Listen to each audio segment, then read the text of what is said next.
It's no secret that TV is so good these days, largely thanks to streaming. Who are we kidding? It's all thanks to streaming. The movies, they're sweating. Whew! It's interesting because when TV was first introduced, the movies also got really nervous. They were like, is this the end? And it wasn't. Movies continued to thrive, but streaming seems to have been the breaking. Well, movies aren't broken yet. It's tough though. The mid-range movies has been destroyed, it seems. Although then you have something like It Ends With Us come along. But it's an interesting conversation. TV really has evolved. I think a combination of creative evolution, but also technology. Streaming is a technological advancement. How can movies evolve creatively and technologically? I still believe that one of the big problems is the movie theater going experience. And so a lot of that rests, it's the responsibility of the theater the theater owners, in terms of, having an uninterrupted quality experience and cleanliness. What do you think? How do you think movies can possibly compete with the incredible content that's coming out, which is more convenient and at a lesser price point? Although, interestingly, that lesser price point is helping to also hurt Hollywood, and that's one of the reasons we just had all those strikes. All right, so also, it's interesting because writers are the driving force on the small screen, whereas it's directors on the big screen. All right, but once again, I had no problem making a top 10 list for the year. In fact, I had to leave off some incredible shows. And we still have several months to go. Whew! Now, also, to their credit, a number of streaming services are represented here. We've got 2 Disney Plus Hulu shows. I know. 2 from Apple TV. Apple TV is so good. 2 from HBO Max, and 3 from Prime Video, thanks to Zazie selling off a show that should be on HBO Max. And only 1 from Netflix, which right now is a bit more quantity-driven than quality-driven, although it seems to be working for them because, again, they have the least amount of churn of any streaming service because they always got something for you. All right, so here we go, and as always, be sure to share your own lists down below. Again, top 10 streaming shows for the year so far. Number 10, Palm Royale. Oh, Apple TV, I do cry for you. Such incredible content that nobody watches. It's a damn shame. If only Apple would maybe sell these shows a la carte on their streaming, off of their streaming service like they do their movies. Like their movies, they have available like on iTunes for a short period of time before it goes, exclusively. Did they stop selling it? But then it goes to Apple TV Plus. Why can't they offer these shows as something that you can purchase a la carte? Maybe it would expand their audiences because they're just so good. Even when you don't expect it. I'd given up on Palm Royale after the first episode. I thought it was a stinker. But then, in late July, I needed something to watch. And I was like, it does have a number of Emmy nominations and big ones. Maybe it got better. Oh boy, did it get better. What a show. With an amazing cast. Carol freaking Burnett, and she has a big part. Allison Janney, Laura Dern. But the real standouts are Mr. Ricky Martin, now there's a Ken doll, and also Kristen Wiig. She's always been funny. We knew she was funny. But like so many comedians, particularly, we've seen it a lot with male comedians, she's also very good at drama. This is a great role, funny and serious. And she has a monologue in the season finale. Whew, I know why she got nominated for an Emmy. That must have been her Emmy episode because it's probably one of the best monologues I've ever seen. It was amazing. All right, number 9, Batman Caped Crusader. Yeah, like some of these shows at the bottom, it might not make my list at the end of the year, but I really enjoyed it. I mean, not every episode is a winner, and some choices don't work. But gosh darn it, if the choices aren't at least always interesting. I was always like, hey, I respect you for trying. And the atmosphere on this show, if you're a film noir, and it's funny, people don't respect other shows for trying, but I think it's because, I don't know, from Batman Caped Crusader, at least in my opinion, and some people don't like the show, so it's getting a little bit of hate too, but I think it was always coming from a pretty good place, in terms of motivation. I liked this show. I thought it was good. The atmosphere. Woo! Wow, so great. If you're a film noir fan, you'll be amazed at how well this animated show brings that classic film genre to life. And like the best nostalgia plays, it is reminiscent of Batman the Animated Series, yet is now clearly adult entertainment to match the fans of the original show who are now grown-ups. I just really loved being in this world, and I was always interested in seeing what they did next. And I'm eager to return to it. I think it's at least getting one more season. Oh, that tease at the end. Oh, I'm excited. The fact that this show isn't on HBO Max is ridiculous. Not just because of the DC Batman element, but because it also fits so well with the Turner Classic Movies brand, which could use the promotion, to be honest with you. Well, if it was on there, they could be like, are you, although they've really whittled down the Turner Classic Movies that are on Max as well, which is also a shame. But they could have been like, go and watch these great, film noirs, and, then you can translate it to what you see here in Batman Cape Crusader. By the way, I do want to point out that a lot of the great classics are still on Turner Classic Movies, the cable channel. If you have Turner Classic Movies, it is beneficial once a month to go through there and just record movies to watch, to bank them. Because DVRs it's one of the benefits of still having a cable. It's just really great. I discovered recently The Damned Don't Cry that way, and it was a delight. Also, Stage Fright, a rare Hitchcock film that not a lot of people have seen. Really fantastic service. All right. I don't know why all those movies aren't on Max. All right, number 8, Manhunt. This is also a great show. I mean, obviously, I love these all because they're on my list, but a lot of these I'm like, why aren't more people watching them and talking about them? Now, it took a little getting used to because at first, Hamish Linklater's Lincoln just seems ridiculous. But once you, again, get used to the choices that he's making, it actually kind of works. By the way, Linklater is also the voice of Batman on Batman Cape Crusader. So his career is going pretty good right now. I think he also just signed on for some other projects as well. The man is getting work, deservedly so. And let's face it, it's hard to imagine what Lincoln would really be like. I recently saw some AI bring an old photo of him to life, and I was like, that guy's certainly unique. He's also, of course, a monumental historical figure. Has there ever been anyone else like him? I think it's hard to think of like an approximation. I mean, Daniel Day-Lewis tried, and Daniel Day-Lewis is, of course, a genius actor. But he didn't quite seem like the photos, And I think Linklater kind of does. So to humanize him in that way and to make him that level of accessible is jarring at first, but then it becomes interesting. The whole show is great. It was really amazing to see this moment in history from like the ground. Instead of like looking down on it like, for history's sake. To really get into it and what it was really like. It was amazing. Like you get a clearer idea of how famous John Wilkes Booth was as an actor. He was so famous that a Secret Service agent thought nothing of sharing information with him in a bar. I saw somebody tweet, actually at the time the show was airing, and I wonder if they were inspired by that it would be like telling Jason Sudeikis something about, Biden, because, the current president.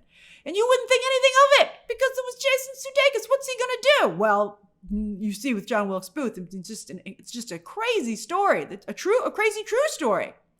And to see, and there's more like that. I mean, it's an amazing thing to see what happened.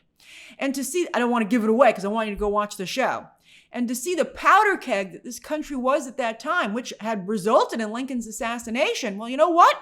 It seems very similar to a lot of the stuff that's going on today. And when you see who was also instrumental in bringing Booth and his co-conspirators to justice, that also fascinatingly reflects a lot of what we see today. If you are at all interested in history or Americana, this show I think is definitely worth your time. I feel bad that people made fun of it out of the gate because it's just such a good show. All right, number 7, Hacks. It is so satisfying to see a show not only get its footing back, we'll talk about that in a moment, but come back even stronger. So yeah, a show can have an off season. It happens. For instance, Hacks season 2. Also, Ted Lasso season 3. And The Bear season 3. And what's funny to me is that all 3 of these shows have been scooping up Emmys. Nom, nom, nom, nom, nom. No Emmys for any other shows, thank you. And so to see all of them have lost their footing maybe is a little bit of a cautionary tale. Even the mighty can fall. But yet, It's also very encouraging to see that Hacks got back on track, because that means maybe there's hope for Ted Lasso and the bear. Because boy, is Hacks season 3 good. I was ready to write the show off after season 2. But again, it was one of those instances where they gave me the screeners early. I was like, I don't have anything to watch. I liked season 1. I'll give it a whirl. And it was fantastic. Season 3 is not only as good as season 1, but the show also finds an exciting new direction to go in, so that when it wraps up for the season, it is just on fire. And you're like, give me season 4 now. And we're getting season 4, which is just beautifully set up. It was really a satisfying season. I thought it was really good. And it's a wonderful depiction of what it's like for women in show business. Not only the way it's been and how it has been currently, most recently, but also, like, if you watch the whole show, like the first season was very much about what it was like for women. And then I think, the second season was not great. But then this third season is really kind of going in the direction is like doors are opening and society is changing. The way women conduct themselves is changing. What that's like. And that's just amazing. Oh my gosh, you gotta see it. All right, number 6, Fallout. TV is in good shape when a show as good as Fallout can only make it to number 6. Aw, man. But yeah, Fallout is such a good show. It's Westworld meets Mad Men. But yet, you know what? It has more viewers than either of those shows ever had. I think to some degree it's the video game connection. Maybe it's that it's on Prime Video. I wonder what it is. I have another interesting question about Fallout that I'm going to ask you in a moment. I'm excited to hear your answers. But anyway, we already knew that Walton Goggins was a mad genius of an actor. But what a trio that was assembled here with Ella Purnell and Erin Moten. We already knew Ella Purnell. We had glimpses of her greatness on Yellow Jackets, but Erin Moten came out of nowhere. What a find. You don't have to have played the games to appreciate this show, which I think benefits it greatly, just like The Last of Us. But on that note, we are truly in Hollywood's video game renaissance. The Last of Us got 24 Emmy noms, and it's going to have its time. Succession was coming through with its final season. The Last of Us's time will come, and I do believe it won some awards anyway. But here's Fallout with 16 Emmy nominations, including drama series and lead actor. Drama series? Whatever. I'm just so happy to see this crazy show getting its due from the industry. I mean, that's hard to do. It does make me wonder, why has Fallout gotten so many nominations, but not The Boys? Both are on Prime Video, so it's not the service and their awards team. I mean, that's just another really interesting question. Is it video games versus comics? Is Hollywood just so put off by superheroes at this point because of what they perceive, the damage they've done to the industry? They've, in large part, saved the industry. We were just talking at the beginning of this video about, side rant. We were just talking at the beginning of this video about how can movies compete with television. And a big answer to that has been superhero stories and comic book stories that need the big screen because they need those big budgets.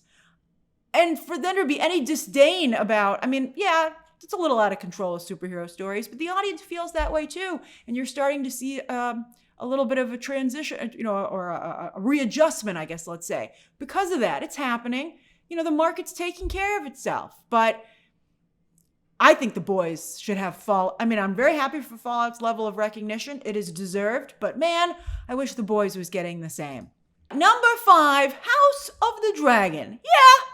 It wasn't as good as season 1, which restored fans' faith in Game of Thrones. So we were excited about season 2. But you know what? Even though it had its problems, I still had a great time watching it. How about you? Didn't you have fun when you look back at it? That was great. Game of Thrones on Sunday night is a long-standing tradition, a comfort, if you will. These days, everyone watches things on their own time and at their own pace. There are so few shows left that everyone still watches together. And Game of Thrones, now House of the Dragon, is really the main show keeping that tradition alive. And so I think in just that regard, we have to respect it and protect it. Ooh, we have to protect you. Obviously, they can't do a horrible job, but I'm not going to tear the show down just because, it wasn't absolutely perfect. Although that's what apparently we love to do these days. And really, honestly, if they'd had the 10 episodes they were supposed to, instead of being forced by Warner Brothers to cut it down to 8... I think there was a story going around that they got the directive to cut it down like right before or after the writer's strike, so they didn't have time. It was just unfair, man. I mean, you know what let's just say, we know what's going on over there a little bit. We know it, the season, I think the season would have been amazing if it had 2 more episodes. Let's just put it that way. And as I said, we had a good time.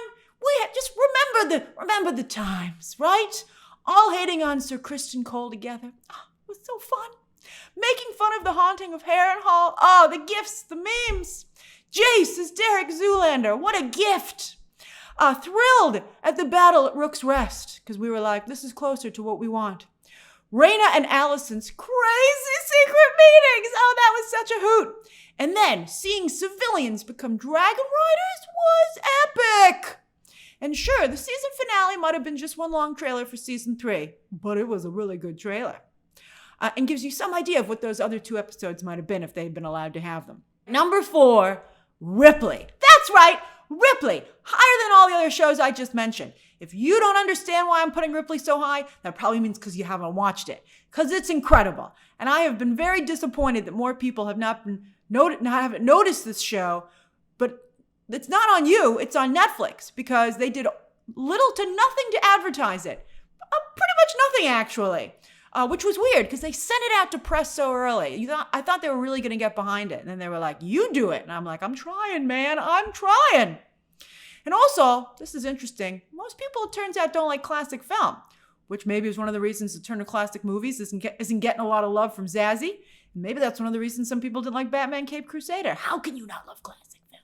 Oh my God. It's crazy. Classic film is incredible. Maybe you just don't know. Maybe I'll try and figure out a way to fix this, or at least try to. Because I'm telling you, classic film is incredible. All right. So I adore classic film. And clearly so does Steve Zaillian, the very successful and lauded screenwriter and sometimes director in Hollywood, who here wrote and directed all 8 episodes of Ripley. That kind of authorship, I think, also helped the show.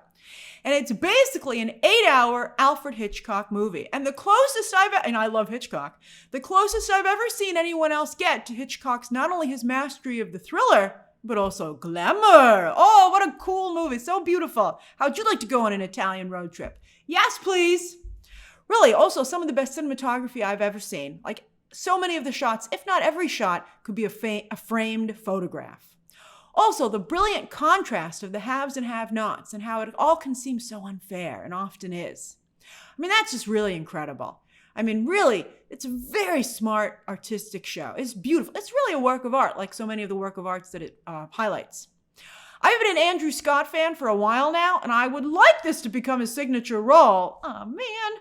Also, Maurizio Lombardi is not getting anywhere the praise that he should for his Columbo-esque turn as Inspector Ravini. Like the first half of the show sets up the crime, and then the second half of the show is like the detective aspect, like the whodunit aspect. It's really well structured. It's so good. Just when it needs a second wind, it gets it. It has 13 Emmy nominations, right? As a limited series. So I hope it wins at least one big one so that I can get another season of this thing. Steven Zaillian, apparently, it took him 5 years to make this because he has so much ownership of it, which I guess is one of the reasons that more people don't do that. They don't write and direct every single episode. And it took a very long time. Started out as a Showtime show, eventually ended up on Netflix. And so he's like, I don't know if I want to spend, he's like, Zaillian's like, he doesn't want to know if he wants to spend another 5 years of his life on something that not a lot of people have noticed. Oh, man. That's the way it goes for a lot of great art, Steve. But I hope that I'd be like, please, Steve, what's it going to take for you to do more? To give me one more. Maybe also because it was in black and white. Maybe the next one should be in color. Come on, guys. Number 3, The Boys. I love this show. I've loved it since season 1, episode 1. And it has been such a joy to watch our baby grow up, right? To go from a niche show that we had to try and convince others to watch. We were like, have you seen this show, The Boys? It's incredible. Go watch it.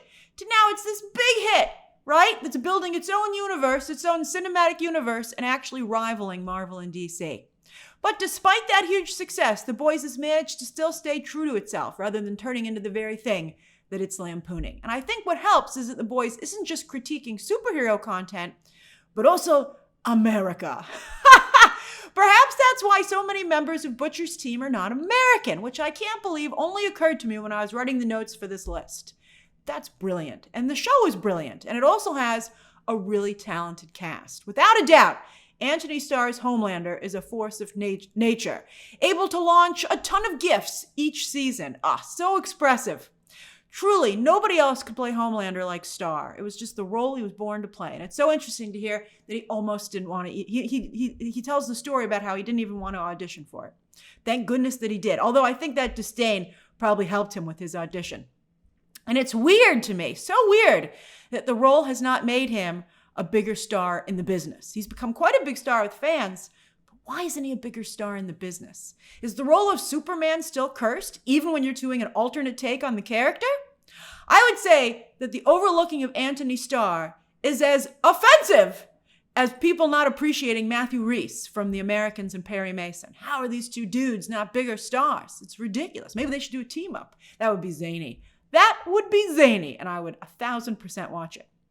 But while Homelander is hard to compete with, don't underestimate the importance of the rest of the cast. Particularly, in season 4, I think Karl Urban, as always, is a standout, and Simon Pegg has just an incredible standout episode. Now, some people have said that season 4 was just spinning its wheels, and also some thought that episode 6 in particular crossed the line, and I think that's a fair observation. But overall, this show got even bolder with its commentary this season, and I loved it. Ryan became a full-on supporting character, adding new depth to Homelander's story. And come on, Sage and Firecracker are amazing new characters. And that this show is able to launch 2 new female characters that are just so potent and really take such strong positions, and that they were both really accepted so much by the fandom. They should get a ton of credit for that, especially in today's fandom. I mean, that's amazing.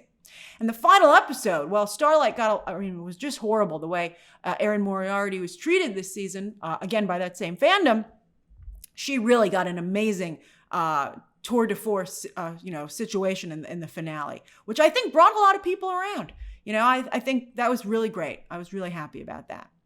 All setting up what's sure to be a banger of a final season. I can't wait. All right, it was really hard with these last 2. And in fact, I got to tell you, at the very last minute, I switched the order. It used to be the other way around. And I put X-Men 97 as my number 2. It's a little bit how I made Deadpool and Wolverine my number 2 movie this year so far, to Dune Part 2 as number 1. I was very similar to that, interestingly. Because, you're thinking about recency bias and, I'm happy with what I did. And, still 1 and 2. All right, now, X-Men 97. Now, it had a lot of gravitas itself, because, I tend to go with the little more serious one for the one that is the best and stands the test of time. But, X-Men 97 got serious as well. Like, it was cool to see Cyclops getting so much love and respect right from the get-go. We were like, finally! But it wasn't until episode 5 that I think we all knew. Some of you were like, I knew right away, Grace. Well, that's great. But I think we all came on board with episode 5. That's when I think we all knew we had something really special here. That an animated show could deliver a Red Wedding-style episode, that's impressive. Emmy nominated as well, by the way. Again, this is also a nostalgia play that ages up to match its audience, going from Saturday morning vibes to Sunday night vibes. I love that. But to its credit, still keeping a little of the Saturday morning vibes as well, which kind of makes it even more fun. You're like, wow, it's Saturday morning and Sunday night combined into one glorious package. After episode 5, the show didn't let up. What a ride that was. And while the episodes are still on the shorter side, at least we got 10 of them. Also, the MCU and its fans really needed this win, because after some questionable creative choices from the MCU, it was reassuring, heck, exhilarating, to see an MCU project once again respect the source material and recreate the feel of the comics while also adding to them. And X-Men 97 was chock full of Easter eggs, many of them really deep cuts, which were so rewarding to those of us who are X-Men comic book fans. And possible fan theories. This show allowed us to do all the stuff that we've always loved about the MCU, but haven't been able to do lately. But we also got to do it with new characters, with the X-Men. Oh, it was so great. X-Men 97 might be a continuation of the Fox animated series, but in reality, I think what it's really dialed into is the X-Men comics. And I guess you could say that a little bit of the Fox show too. But X-Men 97 was a love letter to the comics and what has made them so popular when they were at their heyday. In a way that I don't think we've seen any other adaptation, movie or show, do when it comes to comic books. It was just really amazing. All right, then finally, I'm sure most of us agree, the best show of 2024 so far is Shogun. So as you just heard me say earlier in this video, Game of Thrones changed the game, and to this day is a pop culture tradition. Would that tradition fade away when Game of Thrones ultimately ended? HBO can't keep it going forever, or can they? They're going to try. Or when it lost its way, right? What if it loses its way again? That's a lot of pressure to put on one show. And it seemed that nobody would ever be able to match it. But then enter Shogun, which was pitched as Hulu's Game of Thrones. And gosh darn it, they delivered. Like just the opening credit scene is just as fun to watch and gives you the same feels as the original Game of Thrones opening credit sequence. I feel bad that House of the Dragon hasn't been able to nail down the same level of credit sequence. But it's also interestingly, while Game of Thrones is a medieval fantasy show that plays at being a historical one, Shogun is a historical drama that plays at being a fantasy show. And that's why I think they work so well, but also at the same time kind of also complement each other instead of competing directly. I mean, sure, some of the characters in Shogun are not real, but their story exists in a world that was very real. That really was an era in Japan, and many of the battles referenced on the show actually happened. And thanks to Netflix breaking down global entertainment barriers and getting Western audiences to watch shows with subtitles, Shogun is able to be authentic with its Japanese dialogue, yet still be a huge success on Disney Plus and Hulu. Did they offer a dubbed version? Which one did you watch? Did you watch the dubbed or the subtitled? And fittingly, it's only the second ever non-English language show to be nominated for Best Drama at the Emmys. Who was first? Netflix's Squid Game. On that note, it was also so satisfying, at least to me, to see Japanese actors Hiroyuki Sanada, who's also a producer, and Tadanobu Asano, who after had to play a lot of stereotypical kung fu type of roles in Hollywood for decades, finally get to take on these great, nuanced, dramatic roles and knock it out of the park. Oh, it was so great to watch that. And Shogun also discovered some new stars as well, particularly Anna Sawai and Cosmo Jarvis, who both added their own great meme to the pop culture landscape. I'm thrilled that Shogun plans to continue with at least one more season. I think they're going to do it. I think they're going to pull it off. And also that this level of show overall, now it's shown, has a future. Oh, that's exciting. Because usually I think before someone said, oh, I'm going to do a Game of Thrones style show. And you'd be like, keep dreaming, buddy. But now you're like, oh, like Shogun did? Let's see what you got. All right, so that's my list of the top 10 shows in 2024 so far. Not bad, by the way. The Disney Plus and Hulu have the top 2. Isn't that a surprise? How many of these shows have you seen, and are there any shows that you would add to this list instead? Share your thoughts down below, subscribe today, and of course, as always, you can check out some more videos right now.